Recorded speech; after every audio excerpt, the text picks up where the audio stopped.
to introduce you to my next guest. She happens to be my neighbor up in Swampscott, but actually lived here in Mattapan for much of her life. This is Dale Stanten, and she is an author.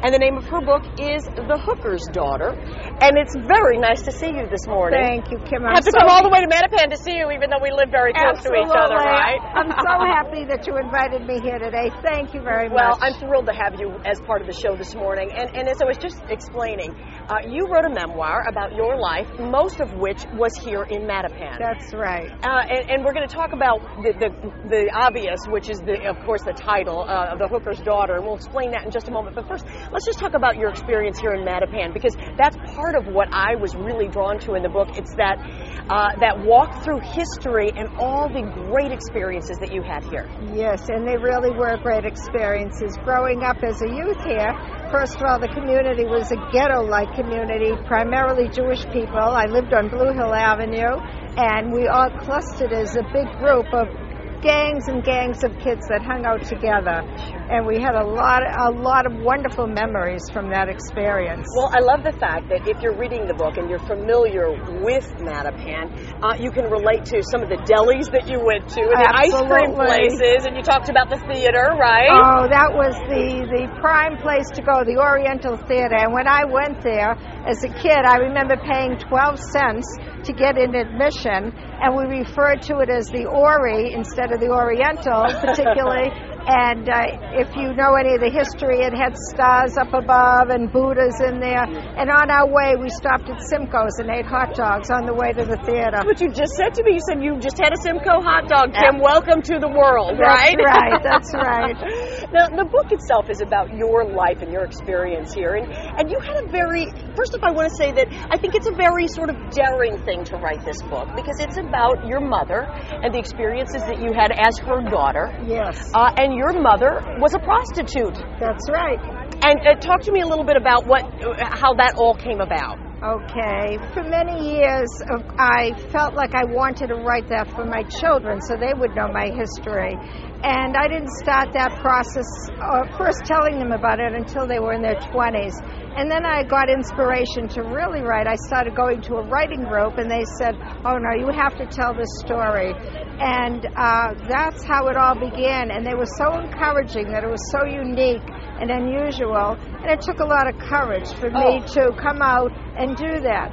But my feeling about it is it's not a book about condemnation, but it's about love, forgiveness, resilience, and my love for my mother with it all. In many ways, I felt that she saved us and was a very strong personality. Unfortunately, through life, some of the boundaries got confusing. Sure. You know what? I tell you, Dale, as a mother, and someone who has a mother, I could absolutely relate to this. Now, my situation is very different from what you lived, but it's that love that unconditional love for a mother, no matter what, and that's right. What you get from this story. You really, truly do. I'm glad that you do. And you learn a real appreciation for you. I gained such an appreciation for you, someone I knew before but did not know that this was your history, because this also was perseverance on your part. Yes, I like to think so. And one of the goals of the book for me is that if I get it out there enough, that I can perhaps spread the word to people or groups or whatever, that one can survive difficult circumstances, and resilience is a very helpful attitude to have, and I believe everything is attitude. Sure. When you look back on your experience here in Mattapan, is it a good one for you? How do you see it? It's a loving one in many ways. I mean, I loved the community. It was a very cohesive and very culturally indoctrinated. Again, I mentioned there were temples, synagogues, we celebrated holidays, and we all practiced the traditions. And in many ways, it was a very welcoming community. The negatives for me were that I faced a lot of difficulties where children were not allowed to play with me. And as I write in the book, I was asked to leave the Girl Scouts at 10, a simple thing, a simple child, because people were upset that perhaps I would play with their children. So in light of that, that's the sad part that touches me. Right. It was difficult to overcome. and that's difficult to read, by the way, I want you to know. Oh. But when I say that, I say it's difficult to read because my emotion was so high as I read that, and I just felt so terrible for you. It's a page turner.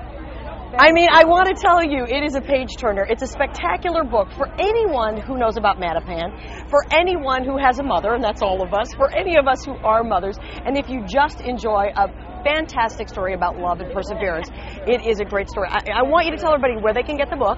Thank you. The book is available on my website, www.thehookersdaughter.com. There's an S in there.